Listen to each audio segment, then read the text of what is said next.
नमस्कार दोस्तों। आइए आज सुनते हैं मानसरोवर भाग 7 से मुंशी प्रेमचंद द्वारा लिखी हुई कहानी शांति। जब मैं ससुराल आई तो बिल्कुल फूहड़ थी। न पहनने ओढ़ने का सलीका, न बातचीत करने का ढंग। सिर उठाकर किसी से बातचीत न कर सकती थी। आंखें अपने आप झपक जाती थीं। किसी के सामने जाते शर्म आती। स्त्रियों तक के सामने बिना घूंघट के झिझक होती थी। मैं कुछ हिंदी पढ़ी हुई थी, पर उपन्यास नाटक आदि के पढ़ने में आनंद न आता था। फुर्सत मिलने पर रामायण पढ़ती, उसमें मेरा मन बहुत लगता था। मैं उसे मनुष्यकृत नहीं समझती थी। मुझे पूरा पूरा विश्वास था कि उसे किसी देवता ने स्वयं रचा होगा। मैं मनुष्यों को इतना बुद्धिमान और सहृदय नहीं समझती थी। मैं दिन भर घर का कोई न कोई काम करती रहती, और कोई काम नहीं रहता तो चरखे पर सूत काटती। अपनी बूढ़ी सास से थर थर कांपती थी। एक दिन दाल में नमक अधिक हो गया। ससुर जी ने भोजन के समय सिर्फ इतना ही कहा, नमक जरा अंदाज से डाला करो। इतना सुनते ही हृदय कांपने लगा, मानो मुझे इससे अधिक कोई वेदना नहीं पहुंचाई जा सकती थी। लेकिन मेरा यह फूहड़पन मेरे बाबूजी यानी पतिदेव को पसंद ना आता था। वह वकील थे। उन्होंने शिक्षा की ऊंची से ऊंची डिग्रियां पाई थीं। वह मुझ पर प्रेम अवश्य करते थे, पर उस प्रेम में दया की मात्रा अधिक होती थी। स्त्रियों के रहन सहन और शिक्षा के संबंध में उनके विचार बहुत ही उदार थे। वह मुझे उन विचारों से बहुत नीचे देखकर कदाचित मन ही मन खिन्न होते थे, परंतु उसमें मेरा कोई अपराध न देखकर हमारे रस्म रिवाज पर झुंझलाते थे। उन्हें मेरे साथ बैठकर बातचीत करने में जरा आनंद नहीं आता। सोने आते तो कोई न कोई अंग्रेजी पुस्तक साथ लाते और नींद न आने तक पढ़ा करते। मैं कभी जब पूछती कि क्या पढ़ते हो, तो मेरी ओर करुण दृष्टि से देखकर उत्तर देते, तो मैं क्या बतलाऊं, यह आस्कर वाइल्ड की सर्वश्रेष्ठ रचना है। मैं अपनी अयोग्यता पर बहुत लज्जित थी, अपने को धिक्कारती। मैं ऐसे विद्वान पुरुष के योग्य नहीं हूँ। मुझे किसी उजट्टी के घर पढ़ना था।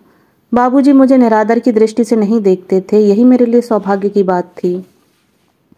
एक दिन संध्या समय में रामायण पढ़ रही थी। भरत जी रामचंद्र जी की खोज में निकले थे। उनका करुण विलाप पढ़कर मेरा हृदय गदगद हो रहा था। नेत्रों से अश्रुधारा बह रही थी। हृदय उमड़ा आता था। सहसा बाबूजी कमरे में आए। मैंने तुरंत पुस्तक बंद कर दी। उनके सामने मैं अपने फूहड़पन को भरसक प्रकट न होने देती थी, लेकिन उन्होंने पुस्तक देख ली और पूछा, रामायण है ना? मैंने अपराधियों की भांति सिर झुकाकर कहा, हाँ, जरा देख रही थी बाबूजी।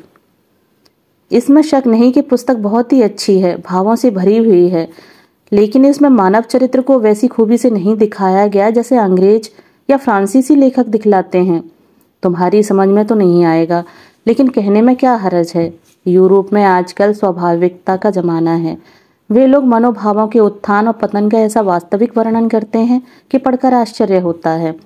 हमारे यहाँ कवियों को पग पग पर धर्म तथा नीति का ध्यान रखना पड़ता है, इसलिए कभी कभी उनके भावों में अस्वाभाविकता आ जाती है, और यही त्रुटि तुलसीदास ने भी की है। मेरी समझ में उस समय कुछ भी नहीं आया। बोली, मेरे लिए तो यही बहुत है, अंग्रेजी पुस्तकें कैसे समझूं? बाबूजी, कोई कठिन बात नहीं, 1 घंटे भी रोज पढ़ो तो थोड़े ही समय में काफी योग्यता प्राप्त कर सकती हो। पर तुमने तो मानो मेरी बातें न मानने की सौगंध ही खा ली है। कितना समझाया कि मुझसे शर्म करने की आवश्यकता नहीं, पर तुम्हारे ऊपर कुछ असर नहीं पड़ा। कितना कहता हूँ कि जरा सफाई से रहा करो। परमात्मा सुंदरता देता है तो चाहता है कि उसका श्रृंगार भी होता रहे, लेकिन जान पड़ता है तुम्हारी दृष्टि में उसका भी कुछ भी मूल्य नहीं। या शायद तुम समझती हो कि मेरे जैसे कुरूप मनुष्य के लिए तुम चाहे जैसे भी रहो, आवश्यकता से अधिक अच्छी हो। यह अत्याचार मेरे ऊपर है। तुम मुझे ठोंक पीट कर वैराग्य सिखाना चाहती हो। जब मैं दिन रात मेहनत करके कमाता हूँ तो स्वभावतः मेरी ये इच्छा होती है कि उस द्रव्य का सबसे उत्तम व्यय हो। तुम्हारा फूहड़पन और पुराने विचार मेरे सारे परिश्रम पर पानी फेर देते हैं। स्त्रियां केवल भोजन बनाने, बच्चे पालने, पति की सेवा करने और एकादशी व्रत रखने के लिए नहीं है। उनके जीवन का लक्ष्य इससे बहुत ऊंचा है। वे मनुष्यों के समस्त सामाजिक और मानसिक विषयों में समान रूप से भाग लेने की अधिकारिणी हैं। उन्हें भी मनुष्यों की भांति स्वतंत्र रहने का अधिकार प्राप्त है। मुझे तुम्हारी यह बंदी दशा देखकर बड़ा कष्ट होता है। स्त्री पुरुष की अर्धांगिनी मानी गई है, लेकिन तुम मेरी मानसिक और सामाजिक किसी आवश्यकता को पूरा नहीं कर सकती। मेरा और तुम्हारा धर्म अलग, आचार विचार अलग, आमोद प्रमोद के विषय अलग। जीवन के किसी कार्य में मुझे तुमसे किसी प्रकार की सहायता नहीं मिल सकती। तुम स्वयं विचार कर सकती हो कि ऐसी दशा में मेरी जिंदगी कैसी बुरी तरह कट रही है। बाबूजी का कहना बिल्कुल यथार्थ था। मैं उनके गले में एक जंजीर की भांति पड़ी हुई थी। उस दिन से मैंने उन्हीं के कहे अनुसार चलने का दृढ़ निश्चय किया। अपने देवता को किस भांति अप्रसन्न कर सकती थी। यह तो कैसे कहूँ कि मुझे पहनने ओढ़ने से प्रेम न था, और उतना ही था जितना दूसरी स्त्रियों को होता है। जब बालक और वृद्ध तक श्रृंगार पसंद करते हैं तो मैं तो युवती ठहरी। मन भीतर ही भीतर मचल कर रह जाता था। मेरे मायके में मोटा खाने और मोटा पहनने की चाल थी। मेरी माँ और दादी हाथों से सूत काटती थीं और जुलाहे से उसी सूत के कपड़े बुनवा लिए जाते थे। बाहर से बहुत कम कपड़े आते थे। मैं जरा महीन कपड़ा पहनना चाहती या श्रृंगार की रुचि दिखाती तो अम्मा फौरन टोकती और समझाती कि बहुत बनाव श्रृंगार भले घर की लड़कियों को शोभा नहीं देता, ऐसी आदत अच्छी नहीं। यदि कभी मुझे दर्पण के सामने देख लेती तो झिड़कने लगती, परंतु अब बाबूजी की जिद से मेरी ये झिझक जाती रही। मेरी सास और ननदें मेरे बनाव श्रृंगार पर नाक भौं सिकोड़ती, पर मुझे अब उनकी परवाह नहीं थी। बाबूजी की प्रेम परिपूर्ण दृष्टि के लिए मैं झिड़कियां भी सह सकती थी। अब उनके और मेरे विचारों में समानता आती जाती थी। वह अधिक प्रसन्नचित्त जान पड़ते थे। वह मेरे लिए फैशनेबल साड़ियाँ, सुंदर जैकेट, चमकते हुए जूते और कामदार स्लीपरें लाया करते, पर मैं इन वस्तुओं को धारण कर किसी के सामने नहीं निकलती। ये वस्त्र केवल बाबूजी के ही सामने पहनने के लिए रखे थे। मुझे इस प्रकार बनी ठनी देखकर उन्हें बड़ी प्रसन्नता होती थी। स्त्री अपने पति की प्रसन्नता के लिए क्या नहीं कर सकती। अब घर के कामकाज से मेरा अधिक समय बनाव श्रृंगार तथा पुस्तकावलोकन में ही बीतने लगा। पुस्तकों से मुझे प्रेम होने लगा था। यद्यपि अभी तक मैं अपने सास ससुर का लिहाज करती थी, उनके सामने बूट और गाउन पहनकर निकलने का मुझे साहस न होता था, पर मुझे उनकी शिक्षापूर्ण बातें निभाती थीं। मैं सोचती, जब मेरा पति सैकड़ों रुपए महीने कमाता है तो घर में चेरी बनकर क्यों रहूं? यूं अपनी इच्छा से चाहे जितना काम करूं, पर वे लोग मुझे आज्ञा देने वाले कौन होते हैं?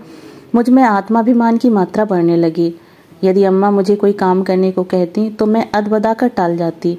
एक दिन उन्होंने कहा, सवेरे के जलपान के लिए कुछ दाल मोट बना लो। मैं बात अनसुनी कर गई। अम्मा ने कुछ देर तक मेरी राह देखी, पर जब मैं अपने कमरे से ना निकली तो उन्हें गुस्सा हो आया। वह बड़ी ही चिड़चिड़ी प्रकृति की थीं, तनिक सी बात पर तुनक जाती थीं। उन्हें अपनी प्रतिष्ठा का इतना अभिमान था कि मुझे बिल्कुल लौंडी समझती थीं। हाँ, अपनी पुत्रियों से सदैव नम्रता से पेश आती, बल्कि मैं तो यह कहूंगी कि उन्हें सिर चढ़ा रखा था। वह क्रोध से भरी हुई मेरे कमरे के द्वार पर आकर बोली, तुमसे मैंने दाल मोट बनाने को कहा था, बनाया? मैं कुछ रुष्ट होकर बोली, अभी फुर्सत नहीं मिली। अम्मा, तो तुम्हारी जान में दिन भर पड़े रहना ही बड़ा काम है। ये आजकल तुम्हें हो क्या गया है? किस घमंड में हो? क्या यह सोचती हो कि मेरा पति कमाता है तो मैं काम क्यों करूं? इस घमंड में ना भूलना, तुम्हारा पति लाख कमाए लेकिन घर में राज मेरा ही रहेगा। आज वह 4 पैसे कमाने लगा है तो तुम्हें मालकिन बनने की हवस हो रही है, लेकिन उसे पालने पोसने तुम नहीं आई थी। मैंने ही उसे पढ़ा लिखा कर इस योग्य बनाया है। वाह, कल की छोकरी और अभी से यह गुमान। मैं रोने लगी। मुंह से एक बात ना निकली। बाबूजी उस समय ऊपर कमरे में बैठे कुछ पढ़ रहे थे। ये बातें उन्होंने सुनी, उन्हें बड़ा कष्ट हुआ। रात को जब वह घर आए तो बोले, देखा तुमने आज अम्मा का क्रोध? यही अत्याचार है जिससे स्त्रियों को अपनी जिंदगी पहाड़ मालूम होने लगती है। इन बातों से हृदय में कितनी वेदना होती है इसका जानना असंभव है। जीवन भार हो जाता है, हृदय जर्जर हो जाता है और मनुष्य की आत्मोन्नति उसी प्रकार रुक जाती है जैसे जल, प्रकाश और वायु के बिना पौधे सूख जाते हैं। हमारे घरों में यह बड़ा अंधेर है। अब मैं उनका पुत्र ही ठहरा, उनके सामने मुंह खोल नहीं सकूंगा। मेरे ऊपर उनका बहुत बड़ा अधिकार है, अतएव उनके विरुद्ध एक शब्द भी कहना मेरे लिए लज्जा की बात होगी, और यही बंधन तुम्हारे लिए भी है। यदि तुमने उनकी बातें चुपचाप ना सुन ली होती तो मुझे बहुत दुख होता। कदाचित मैं तो विष ही खा लेता। ऐसी दशा में 2 ही बातें संभव हैं, या तो सदैव उनकी घुड़कियों झिड़कियों को सहे जाओ, या अपने लिए कोई दूसरा रास्ता ढूंढो। अब इस बात की आशा न करना कि अम्मा के स्वभाव में कोई परिवर्तन होगा। बिल्कुल भ्रम है। बोलो तुम्हें क्या स्वीकार है? मैंने डरते डरते कहा, आपकी जो आज्ञा हो वह करें। अब कभी नहीं पढ़ूंगी लिखूंगी, और जो वह कुछ कहेंगी वही करूंगी। यदि वह इसी में प्रसन्न है तो यही सही। मुझे पढ़ लिख कर क्या करना है? बाबूजी, पर यह मैं नहीं चाहता। अम्मा ने आज आरंभ किया है, अब रोज बढ़ती ही जाएंगी। मैं तुम्हें जितनी ही सभ्य तथा विचारशील बनाने की चेष्टा करूंगा उतना ही उन्हें बुरा लगेगा। और उनका गुस्सा तुम ही पर उतरेगा। उन्हें पता नहीं कि जिस आब हवा में उन्होंने अपनी जिंदगी बिताई है वह अब नहीं रही। विचार स्वातंत्र्य और समयानुकूलता उनकी दृष्टि में अधर्म से कम नहीं। मैंने ये उपाय सोचा है कि किसी दूसरे शहर में चलकर अपना अड्डा जमाऊं। मेरी वकालत भी यहाँ नहीं चलती, इसलिए किसी बहाने की भी आवश्यकता नहीं पड़ेगी। मैं इस तजवीज़ के विरुद्ध कुछ न बोली। यद्यपि मुझे अकेले रहने से भय लगता था, तथापि वहाँ स्वतंत्र रहने की आशा ने मन को प्रफुल्लित कर दिया। उसी दिन से अम्मा ने मुझसे बोलना छोड़ दिया। महरियों, पड़ोसिनों और नंदों के आगे मेरा परिहास किया करती। यह मुझे बहुत बुरा मालूम होता था। इसके पहले यदि वह कुछ भली बुरी बातें कह लेती तो मुझे स्वीकार था। मेरे हृदय से उनकी मान मर्यादा घटने लगी।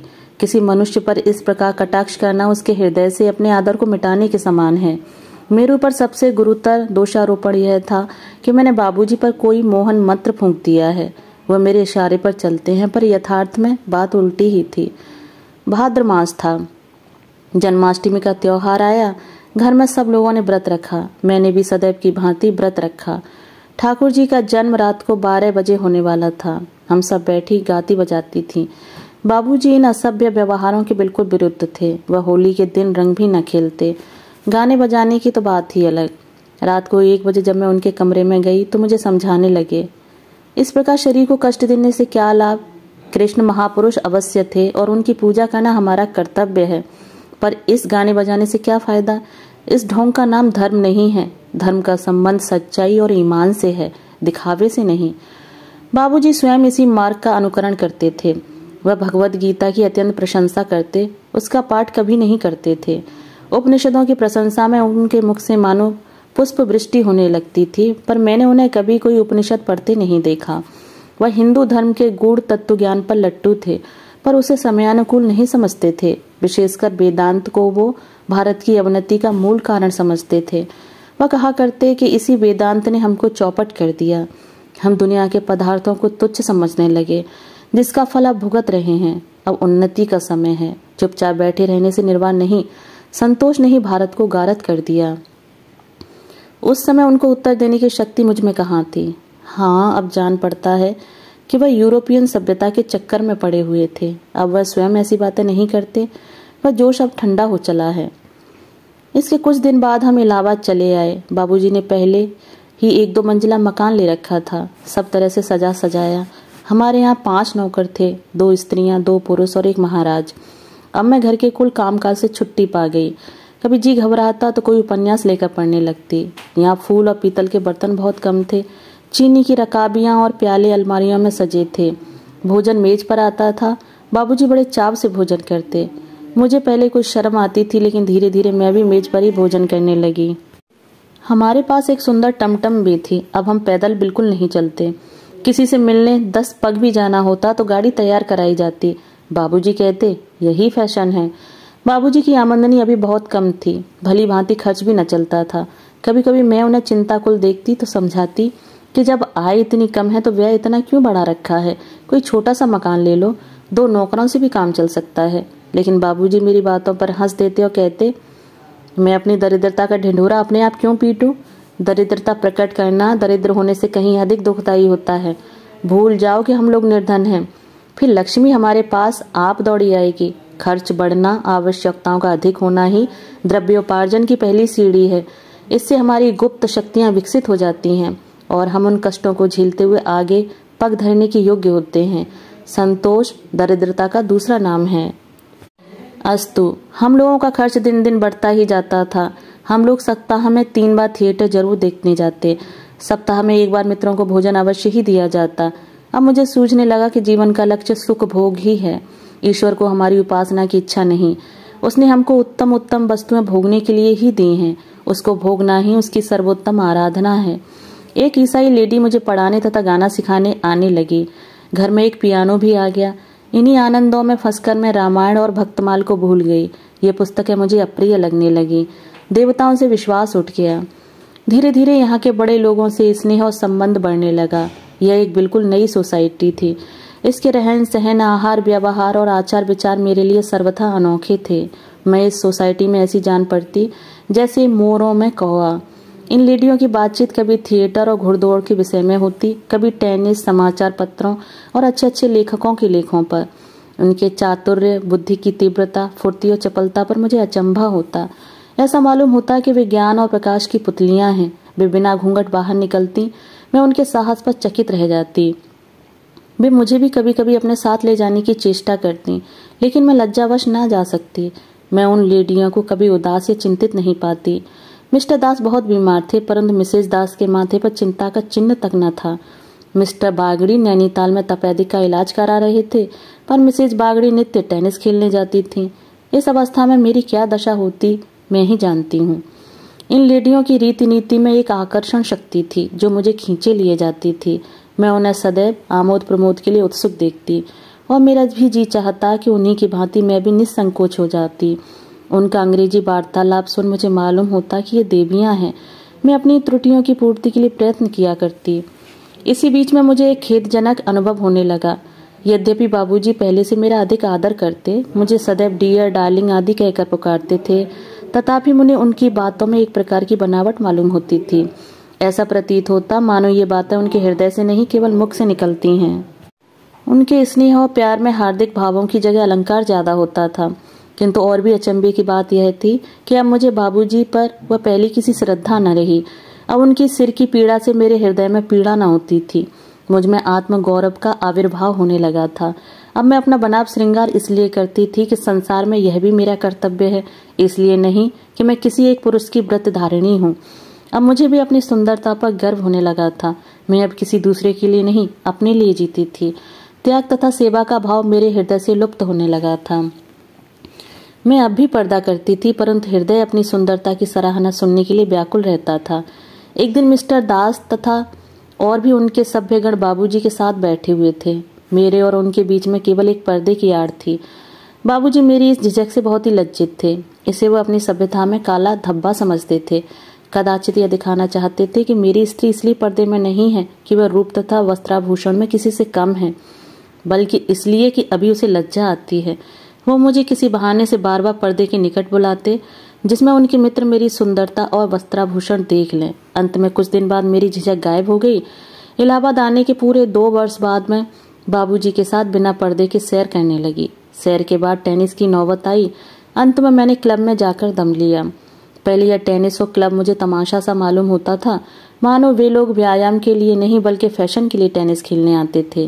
वे कभी न भूलते थे कि हम टेनिस खेल रहे हैं। उनके प्रत्येक काम में, झुकने में, दौड़ने में, उचकने में एक कृत्रिमता होती थी, जिससे यह प्रतीत होता था कि इस खेल का प्रयोजन कसरत नहीं केवल दिखावा है। क्लब में इससे विचित्र अवस्था थी। वह पूरा स्वांग था, भद्दा और बेजोड़। लोग अंग्रेजी के चुने हुए शब्दों का प्रयोग करते थे जिसमें कोई सार न होता था। नकली हंसी हंसते थे जिनका कोई असर न होता था। स्त्रियों की वह फूहड़ निर्लज्जता और पुरुषों की वह भाव शून्य स्त्री पूजा मुझे भी न भाती थी। चारों ओर अंग्रेजी चाल ढाल की हास्यजनक नकल थी, परंतु क्रमशः मैं भी वह रंग पकड़ने और उन्हीं का अनुकरण करने लगी। अब मुझे अनुभव हुआ कि इस प्रदर्शन लोलुपता में कितनी शक्ति है। मैं अब नित्य नए श्रृंगार करती, नित्य नया रूप भरती, केवल इसलिए कि क्लब में सबकी आंखों में चुभ जाऊं। अब मुझे बाबूजी की सेवा सत्कार से अधिक अपने बनाव श्रृंगार की धुन रहती थी। यहाँ तक कि यह शौक एक नशा सा बन गया। इतना ही नहीं, लोगों से अपने सौंदर्य की प्रशंसा सुनकर मुझे एक अभिमान मिश्रित आनंद का अनुभव होने लगा। मेरी लज्जाशीलता की सीमाएं विस्तृत हो गईं। वह दृष्टिपात जो कभी मेरे लिए शरीर के प्रत्येक रोए को खड़ा कर देता, वह हास्य कटाक्ष जो कभी मुझे विष खान लेने को प्रस्तुत कर देता, उनसे अब मुझे एक उन्मादपूर्ण हर्ष होता था। परंतु जब कभी मैं अपनी अवस्था पर आंतरिक दृष्टि डालती तो मुझे बड़ी घबराहट होती थी। यह नाव किस घाट लगेगी। कभी कभी इरादा करती कि क्लब न जाऊं, परंतु समय आते ही फिर तैयार हो जाती। मैं अपने वश में न थी। मेरी सब कल्पनाएं निर्बल हो गई थीं। 2 वर्ष और बीत गए और अब बाबूजी के स्वभाव में एक विचित्र परिवर्तन होने लगा। वह उदास और चिंतित रहने लगे। मुझसे बहुत कम बोलते। ऐसा जान पड़ता कि इन्हें कठिन चिंता ने घेर रखा है या कोई बीमारी हो गई है। बिल्कुल मुंह सूखा रहता था। तनिक तनिक सी बात पर नौकरों से झल्लाने लगते और बाहर बहुत कम जाते। अभी 1 ही मास पहले वह 100 काम छोड़कर क्लब अवश्य जाते थे।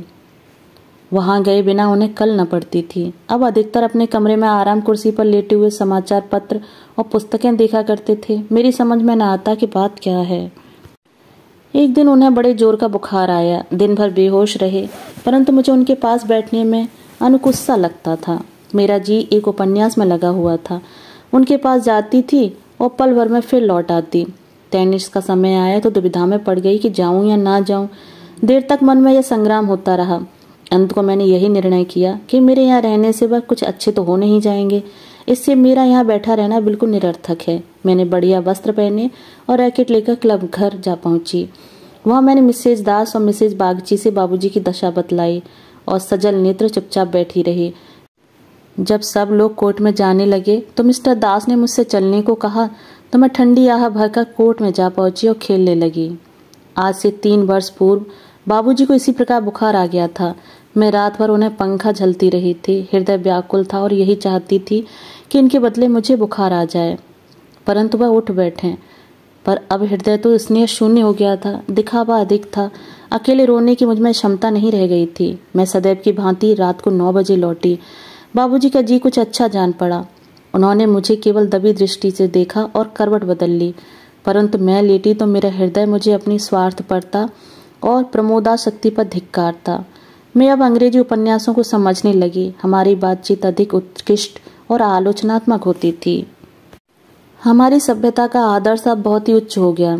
हमको अब अपनी मित्र मंडली से बाहर दूसरों से मिलने जुलने में संकोच होता था। हम अपने से छोटी श्रेणी के लोगों से बोलने में अपना अपमान समझते थे, नौकरों को अपना नौकर समझते थे और बस। हमको उनके निजी मामलों से कुछ मतलब न था। हम उनसे अलग रहकर उनके ऊपर अपना जोर जमाए रखना चाहते थे। हमारी इच्छा यह थी कि वह हम लोगों को साहब समझें। हिंदुस्तानी स्त्रियों को देखकर मुझे उनसे घृणा होती थी। उनमें शिष्टता न थी। खैर, बाबूजी का जी दूसरे दिन भी न संभला। मैं क्लब न गई, परंतु जब लगातार 3 दिन तक उन्हें बुखार आता गया तो मिसेज दास ने बार बार एक नर्स बुलाने का आदेश दिया तो मैं सहमत हो गई। उस दिन से रोगी की सेवा शुश्रूषा से छुट्टी पाकर बड़ा हर्ष हुआ। यद्यपि 2 दिन में क्लब न गई थी, परंतु मेरा जी वहीं लगा रहता था, बल्कि अपने भीरुतापूर्ण त्याग पर क्रोध भी आता था। एक दिन तीसरे पहर में कुर्सी पर लेटी हुई अंग्रेजी पुस्तक पढ़ रही थी। अचानक मन में यह विचार उठा कि बाबूजी का बुखार असाध्य हो जाए तो, पर इस विचार से लेश मात्र भी दुख न हुआ। मैं इस शोकमय कल्पना का मन ही मन आनंद उठाने लगी। Mrs Das, Mrs Naidu, Mrs Srivastava, Mrs Khare, Mrs Sharga अवश्य मातम पुरसी करने आएंगी। उन्हें देखते ही मैं सजल नेत्र हो उठूंगी और कहूंगी, बहनों मैं लुट गई, हाय मैं लुट गई।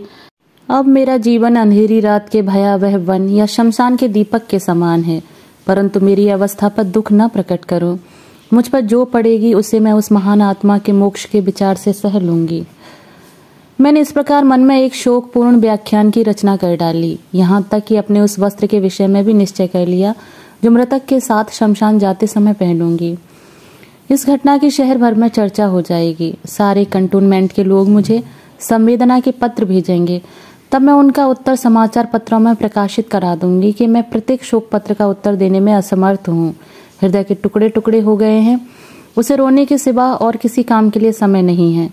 मैं इस हमदर्दी के लिए उन लोगों की कृतज्ञ हूँ और उनसे विनयपूर्वक निवेदन करती हूँ कि वे मृतक की आत्मा की सद्गति के लिए निमित्त ईश्वर से प्रार्थना करें। मैं इन्हीं विचारों में डूबी हुई थी कि नर्स ने आकर कहा, आपको साहब याद करते हैं। यह मेरे क्लब जाने का समय था। मुझे उनका बुलाना आखर गया, लेकिन 1 मास हो गया था। वह अत्यंत दुर्बल हो रहे थे। उन्होंने मेरी ओर विनयपूर्ण दृष्टि से देखा। उसमें आंसू भरे हुए थे। मुझे उन पर दया आई, बैठ गई और ढांढस देते हुए बोली, क्या करूं? कोई दूसरा डॉक्टर बुलाऊं? बाबूजी आंखें नीचे करके अत्यंत करुण भाव से बोले, यहाँ कभी नहीं अच्छा हो सकता। मुझे अम्मा के पास पहुंचा दो। मैंने कहा, क्या आप समझते हैं कि वहां आपकी चिकित्सा यहाँ से अच्छी होगी? बाबूजी बोले, क्या जाने क्यों मेरा जी अम्मा के दर्शनों को लालायित हो रहा है। मुझे ऐसा मालूम होता है कि मैं वहां बिना दवा दर्पण के भी अच्छा हो जाऊंगा। मैं, यह आपका केवल विचार मात्र है। बाबूजी, शायद ऐसा ही हो, लेकिन मेरी बिना स्वीकार करो, मैं इस रोग से नहीं, इस जीवन से ही दुखित हूँ। मैंने अचरज से उनकी ओर देखा। बाबूजी फिर बोले, हाँ, इस जिंदगी से तंग आ गया हूँ। मैं अब समझ रहा हूँ, मैं जिस स्वच्छ लहराते हुए निर्मल जल की ओर दौड़ रहा था वह मरुभूमि है। मैं इस प्रकार के जीवन के बाहरी रूप पर लट्टू हो रहा था, परंतु अब मुझे उसकी आंतरिक अवस्थाओं का बोध हो रहा है। इन 4 वर्षों में मैंने इस उपवन में खूब भ्रमण किया और उसे आदि से अंत तक कंटक में पाया। यहाँ न तो हृदय को शांति है, न आत्मिक आनंद। यह एक उन्मत्त, अशांतिमय, स्वार्थपूर्ण, विलासयुक्त जीवन है। यहाँ न नीति है, न धर्म, न सहानुभूति, न सहृदयता। परमात्मा के लिए मुझे इस अग्नि से बचाओ। यदि और कोई उपाय न हो तो अम्मा को एक पत्र ही लिख दो, वह अवश्य यहाँ आएंगी। अपने अभागे पुत्र का दुख उनसे नहीं देखा जाएगा। उन्हें इस सोसाइटी की हवा अभी नहीं लगी। वह आएंगी, उनकी वह ममतापूर्ण दृष्टि, वह स्नेहपूर्ण शुश्रूषा मेरे लिए 100 औषधियों का काम करेगी। उनके मुख पर वह ज्योति प्रकाशमान होगी जिसके लिए मेरे नेत्र तरस रहे हैं। उनके हृदय में स्नेह है, विश्वास है। यदि उनकी गोद में मैं मर भी जाऊं तो मेरी आत्मा को शांति मिलेगी। मैं समझी कि यह बुखार की बकझक है। नर्स से कहा, जरा इनका टेम्परेचर तो लो, मैं अभी डॉक्टर के पास जाती हूँ। मेरा हृदय एक अज्ञात भय से कांपने लगा। नर्स ने थर्मामीटर निकाला, परंतु ज्यों ही वह बाबूजी के समीप गई, उन्होंने उसके हाथ से वह यंत्र छीनकर पृथ्वी पर पटक दिया। उसके टुकड़े टुकड़े हो गए। फिर मेरी ओर एक अवहेलनापूर्ण दृष्टि से देखकर कहा, साफ साफ क्यों नहीं कहती हो कि मैं क्लब घर जाती हूँ जिसके लिए तुमने यह वस्त्र धारण किए हैं और गाउन पहनी है। खैर, घूमती हुई यदि डॉक्टर के पास जाना तो कह देना कि यहाँ टेम्परेचर उस बिंदु तक पहुंच चुका है जहाँ आग लग जाती है। मैं और भी अधिक भयभीत हो गई। हृदय में एक करुण चिंता का संचार होने लगा। गला भर आया। बाबूजी ने नेत्र मूंद लिए थे और उनकी सांस वेग से चल रही थी। मैं द्वार की ओर चली कि किसी को डॉक्टर के पास भेजूं। यह फटकार सुनकर स्वयं कैसे जाती। इतने में बाबूजी उठ बैठे और विनीत भाव से बोले, श्यामा, मैं तुमसे कुछ कहना चाहता हूँ। बात 2 सप्ताह से मन में थी पर साहस न हुआ। आज मैंने निश्चय कर लिया है कि कह ही डालूं। मैं अब फिर अपने घर जाकर वहीं पहली किसी जिंदगी बिताना चाहता हूँ। मुझे अब इस जीवन से घृणा हो गई है और यही मेरी बीमारी का मुख्य कारण है। मुझे शारीरिक नहीं, मानसिक कष्ट है। मैं फिर तुम्हें पहली कैसी सलज, नीचा सिर करके चलने वाली, पूजा करने वाली, रामायण पढ़ने वाली, घर का काम काज करने वाली, चरखा काटने वाली, ईश्वर से डरने वाली, प्रति श्रद्धा से परिपूर्ण स्त्री के रूप में देखना चाहता हूँ। मैं विश्वास करता हूँ तुम मुझे निराश नहीं करोगी। तुमको 16 आने अपनी बनाना और 16 आने तुम्हारा बनना चाहता हूँ। मैं अब समझ गया कि उसी सादे पवित्र जीवन में वास्तविक सुख है। बोले, स्वीकार है। तुमने सदैव मेरी आज्ञाओं का पालन किया है। इस समय निराश न करना, नहीं तो इस कष्ट और शोक का न जाने कितना भयंकर परिणाम हो। मैं सहसा कोई उत्तर न दे सकी। मन में सोचने लगी, इस स्वतंत्र जीवन में कितना सुख था। ये मजे वहां कहाँ। क्या इतने दिन स्वतंत्र वायु में विचरण करने के पश्चात फिर उसी पिंजड़े में जाऊं, वहीं लौंडी बनकर रहूं? क्यों इन्होंने इस मुझे वर्षों स्वतंत्रता का पाठ पढ़ाया, वर्षों देवताओं की, रामायण की, पूजा पाठ की, व्रत उपवास की बुराई की, हंसी उड़ाई। अब जब मैं उन बातों को भूल गई, उन्हें मिथ्या समझने लगी, तो फिर मुझे उसी अंधकूप में ढकेलना चाहते हैं। मैं तो इन्हीं की इच्छा के अनुसार चलती हूँ, फिर मेरा अपराध क्या है? लेकिन बाबूजी के मुख पर एक ऐसी दीनतापूर्ण व्यवस्था थी कि मैं प्रत्यक्ष स्वीकार न कर सकी। बोली, आखिर यहाँ क्या कष्ट है? मैं उनके विचारों की तह तक पहुँचना चाहती थी।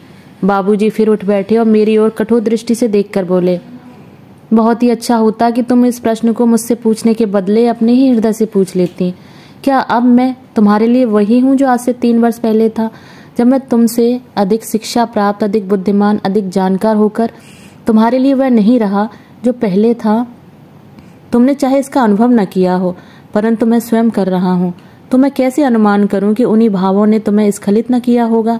नहीं, बल्कि प्रत्यक्ष चिन्ह देख पड़ते हैं कि तुम्हारे हृदय पर उन भावों का और भी अधिक प्रभाव पड़ा है। तुमने अपने को ऊपरी बनाव, चुनाव और विलास के भंवर में डाल दिया है और तुम्हें उसकी लेश मात्र भी सुधि नहीं है।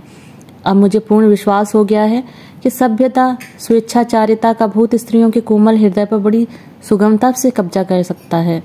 क्या अब से 3 वर्ष पूर्व भी तुम्हें यह साहस हो सकता था कि मुझे इस दशा में छोड़कर किसी पड़ोसिन के यहाँ गाने बजाने चली जाती, मैं बिछौने पर रहता और तुम किसी के घर जाकर कलोलें करती? स्त्रियों का हृदय आधिक्य प्रिय होता है, परंतु इस नवीन आधिक्य के बदले मुझे वह पुराना आधिक्य कहीं ज्यादा पसंद है। उस आधिक्य का फल आत्मिक एवं शारीरिक अभ्युदय और हृदय की पवित्रता थी, पर इस आधिक्य का परिणाम है छिछोरापन, निर्लज्जता, दिखावा और स्वेच्छाचार। उस समय यदि तुम इस प्रकार मिस्टर दास के सम्मुख हंसती बोलती तो मैं या तो तुम्हें मार डालता या स्वयं विषपान कर लेता। परंतु बेहयाई ऐसे जीवन का प्रधान तत्व है। मैं सब कुछ स्वयं देखता और सहता हूँ, कदाचित सही भी जाता यदि इस बीमारी ने मुझे सचेत न कर दिया होता। अब यदि तुम यहाँ बैठी भी रहो तो मुझे संतोष न होगा, क्योंकि मुझे यह विचार दुखित करता रहेगा कि तुम्हारा हृदय यहाँ नहीं है। मैंने अपने को उस इंद्रजाल से निकालने का निश्चय कर लिया है जहाँ धन का नाम मान है, इंद्रिय लिप्सा का सभ्यता और भ्रष्टता का विचार स्वातंत्र्य। बोलो, मेरा प्रस्ताव स्वीकार है? मेरे हृदय पर वज्रपात सा हो गया। बाबूजी का अभिप्राय पूर्णतया हृदयंगम हो गया। अभी हृदय में कुछ पुरानी लज्जा बाकी थी। यह यंत्रणाएं असह्य हो गई, लज्जित हो उठी। अंतरात्मा ने कहा, अवश्य मैं अब वह नहीं हूँ जो पहले थी। उस समय मैं इनको अपना इष्टदेव मानती थी, इनकी आज्ञा शिरोधार्य थी, पर अब वह मेरी दृष्टि में एक साधारण मनुष्य हैं। मिस्टर दास का चित्र मेरे नेत्रों के सामने खिंच गया। कल मेरे हृदय पर इस दुरात्मा की बातों का कैसा नशा छा गया था, यह सोचते ही नेत्र लज्जा से झुक गए। बाबूजी की आंतरिक अवस्था उनके मुखड़े से ही प्रकाशमान हो रही थी। स्वार्थ और विलास लिप्सा के विचार मेरे हृदय से दूर हो गए। उनके बदले ये शब्द ज्वलंत अक्षरों में लिखे हुए नजर आए, तूने फैशन और वस्त्राभूषण में अवश्य उन्नति की है, तुझमें अपने स्वार्थों का ज्ञान हो आया है, तुझमें जीवन के सुख भोगने की योग्यता अधिक हो गई है, तू अब अधिक गर्भिणी, दृढ़ हृदय और शिक्षा संपन्न भी हो गई, लेकिन तेरे आत्मिक बल का विनाश हो गया क्योंकि तू अपने कर्तव्य को भूल गई। मैं दोनों हाथ जोड़कर बाबूजी के चरणों पर गिर पड़ी, कंठ रुध गया, एक शब्द में मुंह से ना निकला, अश्रुधारा बह चली। अब मैं फिर अपने घर आ गई हूँ। अम्मा जी अब मेरा अधिक सम्मान करती हैं, बाबूजी संतुष्ट दिख पड़ते हैं। वह अब स्वयं प्रतिदिन संध्या वंदन करते हैं। मिसेस दास के पत्र कभी कभी आते हैं। वह इलाहाबादी सोसाइटी के नवीन समाचारों से भरे होते हैं। मिस्टर दास और मिस भाटिया के संबंध में कलुषित बातें उड़ रही हैं। मैं इन पत्रों का उत्तर तो देती हूँ, पर चाहती हूँ कि वह अब ना आते तो अच्छा होता। वह मुझे उन दिनों की याद दिलाते हैं जिन्हें मैं भूल जाना चाहती हूँ। कल बाबूजी ने बहुत सी पुरानी पोथियां अग्निदेव को अर्पण की। उनमें ऑस्कर वाइल्ड की कई पुस्तकें थीं। वह अब अंग्रेजी पुस्तकें बहुत कम पढ़ते हैं। उन्हें कार्लाइल, रस्किन और एमरसन के सिवा और कोई पुस्तकें पढ़ते मैं नहीं देखती। मुझे तो अपनी रामायण और महाभारत में फिर वही आनंद प्राप्त होने लगा है। चरखा अब मैं पहले से अधिक चलाती हूँ, क्योंकि इस बीच चरखे ने खूब प्रचार पा लिया है।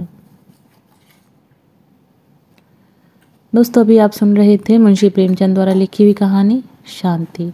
दोस्तों, कहानी आपको कैसी लगी? कहानी के विषय में अपने विचार कमेंट बॉक्स में साझा जरूर कीजिएगा। कहानी पसंद आई हो तो वीडियो को लाइक और चैनल को सब्सक्राइब जरूर कीजिएगा। धन्यवाद।